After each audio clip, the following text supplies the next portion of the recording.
ये दिल जो है एक खोखला स्ट्रक्चर है जिसका आकार क्या, ये जो बंद मुट्ठी का आकार का होता है कि जितना बड़ा आपका बंद मुट्ठी है ना उतने बड़ा आपका हृदय होगा, उतने बड़ा आपका दिल होगा। भैया हम लोग कहते हैं ना कि हम लोग का इतना बड़ा हार्ट है, भैया इतना बड़ा हार्ट नहीं होता है, बल्कि क्या हम लोग का जो हृदय है एक मुट्ठी के आकार का होता है।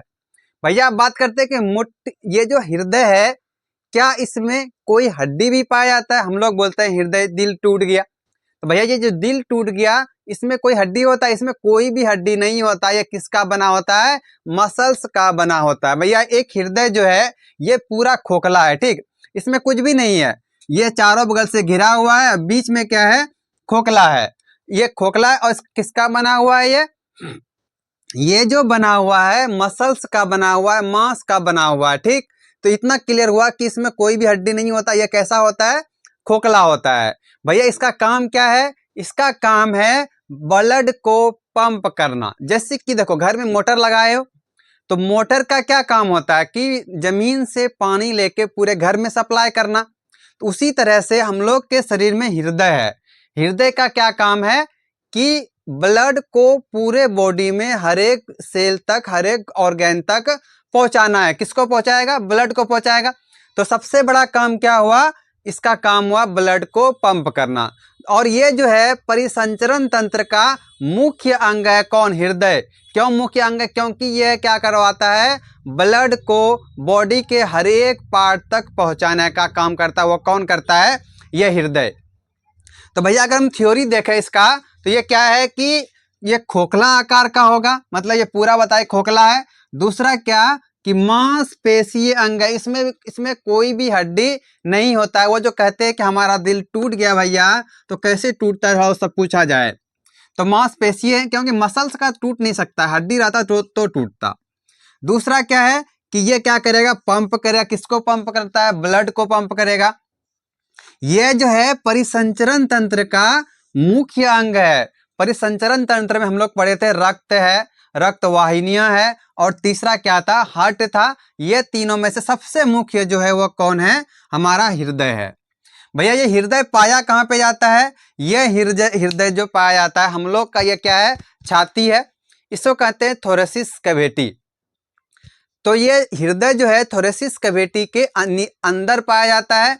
और देखो ये हमारा बीचों बीच है, दोनों तरफ से क्या है? लंग्स है। दोनों तरफ से क्या है? लंग्स है। और उसके बीचों बीच क्या पाया जाएगा? हमारा हृदय पाया जाता है। और उसका आकार कितना बड़ा होगा? उसका आकार जो है भैया एक बंद मुट्ठी के आकार का होता है। हम लोग कहते हैं हम लोग का दिल इतना बड़ा है, उसका दिल बहुत बड़ा है। भैया कितना बड़ा दिल होता है? तो उसका दिल कितना बड़ा? उसके बंद मुट्ठी के आकार का दिल होता है। जितना उसका बंद मुट्ठी का आकार होगा उतने आकार क्या होता है? उसके हृदय का होता है। तो हृदय कहाँ बताया रहता है या कहाँ है? ऐसा घर कहाँ है कि हम लोग का जो थोरेसिस मतलब छाती है, ये बत्ती है, इसके नीचे क्या है? लंग्स है। तो लंग्स के बीच में ना खाली जगह रहता है, तो थोड़ा सा बाईं ओर झुका हुआ रहेगा ये हृदय। क्या किधर रहता है? थोड़ा सा बाईं ओर झुका हुआ रहता है। और किसके बीच में? दोनों फेफड़ों के बीच में हृदय पाया जाता है। तो ये थोरेसिस मतलब कि छाती के बाईं ओर झुका होता है। भैया इसका आकार ही बताया कि बंद मुट्ठी के आकार का होता है। और हृदय को ढकने वाले झिल्ली को क्या कहते हैं? पेरिकार्डियम कहते हैं। हृदय को ढकने वाले झिल्ली को मतलब उससे जो जिससे घिरा हुआ उसको क्या कहते हैं? पेरिकार्डियम मसल्स कहा जाता है। भैया अब बात करते हैं मेन चीज पे आते हैं। क्या हृदय जो है ह्यूमन का हृदय 4 चेंबर का होता है? कितना चेंबर का होता है? 4 चेंबर। चेंबर समझते हो? जैसे कि ये है भैया, हम लोग कहाँ बैंक जाते हैं, बैंक में क्या अलग अलग कमरा बना होता है, अलग मतलब एक खांचा बना होता है, 1 खांचा 2 खांचा 3 4। तो उसी तरह से ना हमारे हृदय में खांचा बना हुआ है 1 2 3 4। कौन कौन सा? एक क्या है? Right auricle. इधर वाला क्या है? Right auricle. और इसके नीचे क्या है? Right ventricle. ये वाला क्या है? Right ventricle. फिर यहाँ आओगे इस वाले में लेफ्ट ऑरिकिल, और नीचे वाला क्या हो जाएगा? Left ventricle. भैया आप सीधा याद रखिए कि इसके इधर जो आधा है वह क्या है? राइट साइड है, और आधा जो है वो लेफ्ट साइड है, ऑरिकिल और वेंट्रिकल। ऊपर वाला क्या है, ऑरिकिल है, और नीचे क्या है, वेंट्रिकल है। आपको साफ याद होना चाहिए कि ये जो हृदय है, इसको अगर हम पार्ट बांटना रहे तो कैसे बांटोगे, इसको ऐसे बीचों बीच फांक करोगे, बांटोगे तो क्या है, इधर लेफ्ट साइड है और इसके इधर क्या है, राइट साइड है। उल्टा हो गया, इधर क्या है, लेफ्ट, इधर राइट साइड है, मतलब इस साइड में क्या है, राइट वेंट्रिकल, राइट ऑरिकिल, और इसके इधर क्या है, लेफ्ट ऑरिकिल और लेफ्ट वेंट्रिकल। उसी तरह इस तरह से बांट दोगे फिर दो भाग में, तो ऊपर वाला क्या हो जाएगा, ऊपर वाला क्या हो जाएगा, ऑरिकिल हो जाएगा, और नीचे वाला वेंट्रिकल हो जाएगा। तो इतना समझ में आया कि चार चेंबर का बना हुआ है। इसमें क्या, right auricle, right ventricle, left auricle और लेफ्ट वेंट्रिकल है। अब भैया आप देखते हैं इसका मैकेनिज्म क्या है, काम कैसे करता है। सबसे इंपॉर्टेंट यही है ना कि हृदय जो है वो काम कैसे कर रहा है, किस प्रोसेस पे काम करता है, वह कहाँ से ब्लड लाता है, कहाँ भेजता है, और ब्लड को जो है शुद्ध कहाँ करता है। भैया देखो हमारे बॉडी में ना दो तरह का ब्लड होता है, पहले इसको समझ लो तब अच्छे से समझ में आएगा। ऑक्सीजनेटेड ब्लड मतलब शुद्ध खून, और दूसरा होता है डीऑक्सीजनेटेड मतलब अशुद्ध खून। तो जो अशुद्ध खून है उसको क्या कहेंगे, किसको कहते हैं अशुद्ध खून, क्या हमारे बॉडी में फिर से शुद्ध हो जाएगा। और जो शुद्ध खून है वो कैसा होता है, भैया देखो जिसके पास ऑक्सीजन, जिसके पास ऑक्सीजन रहता है उसको कहते हैं ऑक्सीजनेटेड, ये शुद्ध खून कहा जाता है।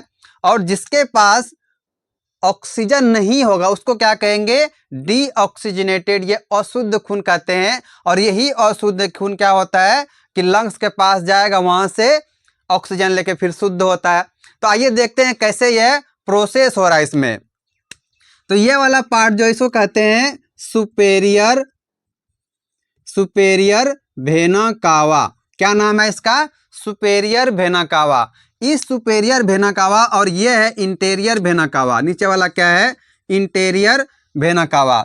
ये superior vena cava, inferior vena cava क्या करता है, बॉडी का जो ब्लड है, जो अशुद्ध खून है, उस अशुद्ध खून को लेके आता है इस राइट ऑरिकिल के पास, राइट एटेरियम के पास। क्या क्या, बॉडी से जो भी ब्लड था अशुद्ध ब्लड, उसको कहाँ लाया, इस राइट ऑरिकिल के पास लाया। जब यह राइट ऑरिकिल पूरी तरह से फुल हो जाएगा तो यहाँ पे ना एक बल्ब लगा होता है, वो बल्ब पास करके कहाँ आ जाएगा, राइट वेंट्रिकल के पास, मतलब दूसरे चैम्बर में आ गया। अब पहले किस चैम्बर में था, राइट ऑरिकिल चैम्बर में था, और राइट ऑरिकिल से राइट वेंट्रिकल में आया। भैया जब ये राइट वेंट्रिकल में आया ना, अब क्या होगा, ये दोनों चैम्बर बचा हुआ है अभी, अब ये सीधा चला जाएगा लंग्स के पास। किसके पास जाएगा, लंग्स के पास जाएगा। और किस रास्ते से जा रहा है भैया, उसका नाम क्या है, पल्मोनरी आर्टरी। क्या नाम है, पल्मोनरी आर्टरी। इसका नाम क्या है, पल्मोनरी आर्टरी। भैया ये एक एक्सेप्शन है, कभी भी आर्टरी में अशुद्ध खून नहीं बहता है, लेकिन हमारे हृदय से जो जा रहा है लंग्स में, वो किस रास्ते से जाता है, पल्मोनरी आर्टरी से जा रहा है। और आर्टरी, इसके अलावा आर्टरी में कहीं भी शुद्ध खून नहीं जाता है। तो ये पल्मोनरी आर्टरी से कहाँ चला जाएगा ब्लड, लंग्स के पास जाएगा। भैया लंग्स के पास क्या है ऐसा जो वहां जाएगा, भैया वो हम लोग जो सांस लेते हैं तो वो कौन बैठा है, ऑक्सीजन आके बैठा है, कि जैसे ही ब्लड आएगा उसके पास चले जाएंगे। तो पल्मोनरी आर्टरी कहाँ खुलता है, लंग्स में खुलेगा। और लंग्स में जैसे खुला, वहां क्या करेगा कि ब्लड जो है वो ऑक्सीजन को पकड़ पकड़ अपने पास ले लेगा। अब देखो उस ब्लड के पास क्या हो गया, ऑक्सीजन हो गया। मतलब क्या, पहले अशुद्ध खून था, अब क्या है, शुद्ध खून है। तो शुद्ध खून जो है पल्मोनरी वेन से लेफ्ट ऑरिकिल में आएगा। कहां से, किस रास्ते से, पल्मोनरी वेन। इसको क्या कहते हैं भैया, ये दोनों जो है इसको कहा जाता है पल्मोनरी वेन। यह भी एक एक्सेप्शन है कि वेन में कभी भी शुद्ध खून नहीं जाता, लेकिन यहाँ पे वेन में शुद्ध खून इंटर कर रहा है, किसमें, हृदय में। तो जो शुद्ध खून है वो कहाँ, पल्मोनरी वेन से लेफ्ट ऑरिकिल में आया, और लेफ्ट ऑरिकिल से लेफ्ट वेंट्रिकल में। और इसमें इसमें भी क्या होता है, बल्ब लगा होता है।